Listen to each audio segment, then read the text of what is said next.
Hey, I am DevUndead and I welcome you to my devlog about Legend of a Soul Hunter.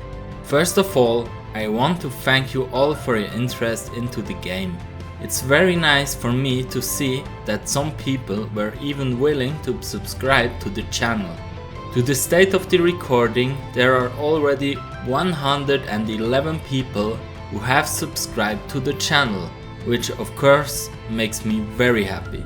To illustrate this visually, this is almost a fully filled Airbus A319 aircraft, which is very impressive. To celebrate this, I would like to ask you in the comments to wish what you want to see. I have the following suggestions, but you can also write me a suggestion. I could imagine a Sketchfab upload of Ryan in the Shadow World with his soul. More of it later in the devlog. Discord for the game or tutorials, etc. A classic Q&A or implement an idea of yours. For the easiest way to see what you want, I've created a survey that you can fill out. You can find it in the comments as well as in the video description. This poll will run until the end of July. But now we come to the actual content of the video. What has changed since the last devlog? Before, don't forget to check out the game on Steam if you like what you see. The link is in the description. I have been actively working on the dungeon since the last devlog. The planning for the dungeon is finished and I started with the effective implementation. As you can see in the background, I started with all the details and the implementation of the concepts. It is planned that except for the main room and the entrance, the complete layout of the dungeon can be changed by the player. The player is also given the opportunity to activate and deactivate energy fields using special crystals.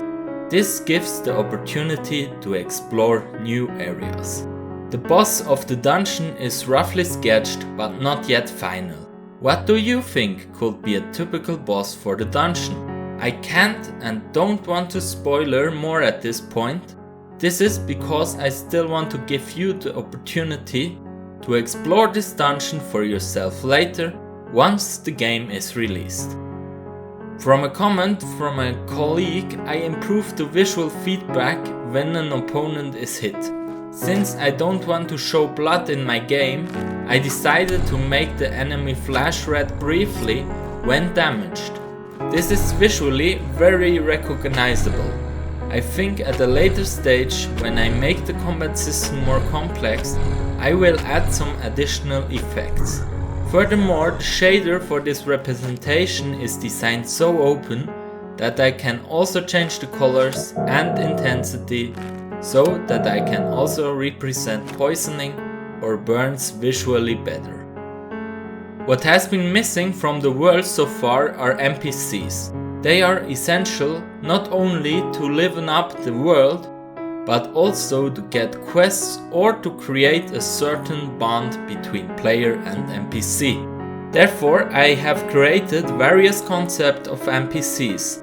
Important here was for me that these are very individual and playful. This is something that always excites me in Legend of Zelda or JRPGs. Still briefly in advance, I would like to mention that these are only concepts. I deliberately decided against designing the face or adding colors. I do this so that I can freely express myself in 3D modeling according to my abilities and imagination. Now let's look at the concepts.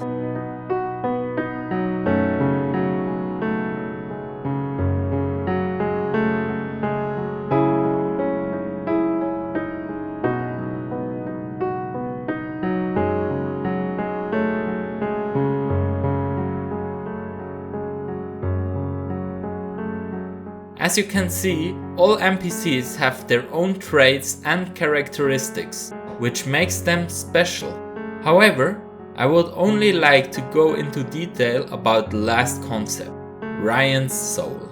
As already mentioned, there will be a more complex combat system later on. It is important to note that not all abilities are available at the beginning. This is where Ryan's soul comes into play, which is supposed to teach and unlock these abilities. That's why the soul also have its own sword, which is important. This is similar to Twilight Princess, where you're also trained in a separate world by the hero's spirit. Since it is the representation of the soul and therefore does not fit directly into the main world, it is only visible in the shadow world. Additionally, the soul is Ryan's companion, similar to Navi, Fi or Eslo from Legend of Zelda. However, I don't want to make him as intrusive as the mentioned companions. It is only necessary to learn the skills with him. Otherwise, it is up to the player to decide how often he wants to receive tips. As we already know, new alphas of Godot keep coming out.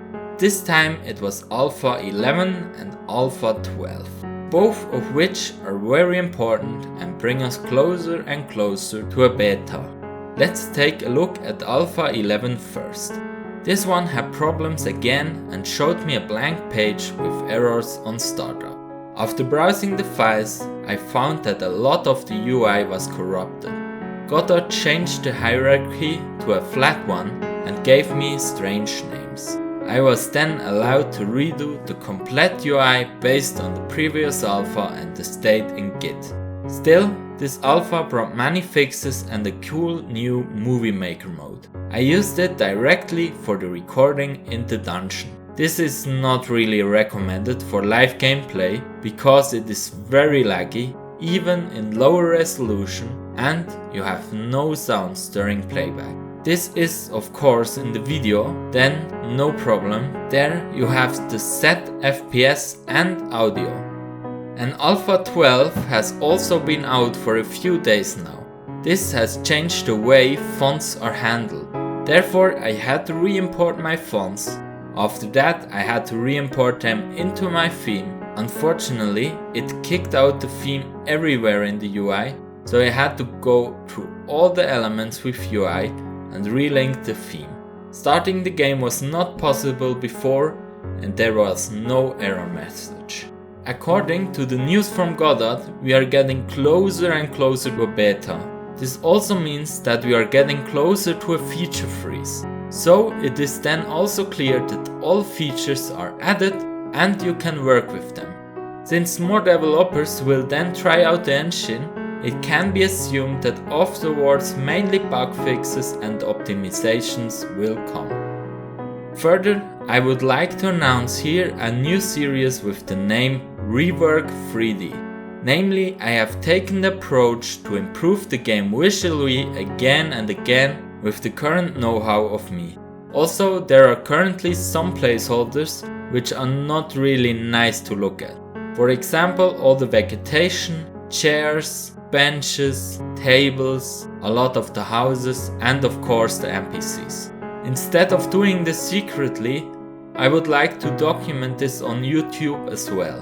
I think it will be mainly uncommented videos where in faster playback time the 3D models are created or revised. I will also try to not include spoilers here. Due to transparency, I will then always briefly show at the end in the devlogs which 3D models were changed. What are my plans for the coming weeks? The following things are planned to be implemented in the coming weeks. I want to continue with the library dungeon, implement the shadow world with Ryan's soul, both for cutscenes and the learning area, where you can later learn the new skills, create the possibility to load scenes in the background, implement cutscenes which can be loaded dynamically. Thank you for your interest into the project. If you like what you see, follow this channel to see when a new devlog is uploaded and follow the progress of Legend of a Soul Hunter. And don't forget to wishlist the game on Steam. If you have an idea or want to ask something, feel free to leave a comment below the video. I will try to answer as soon as possible. Have fun and I see you in the next video. Bye!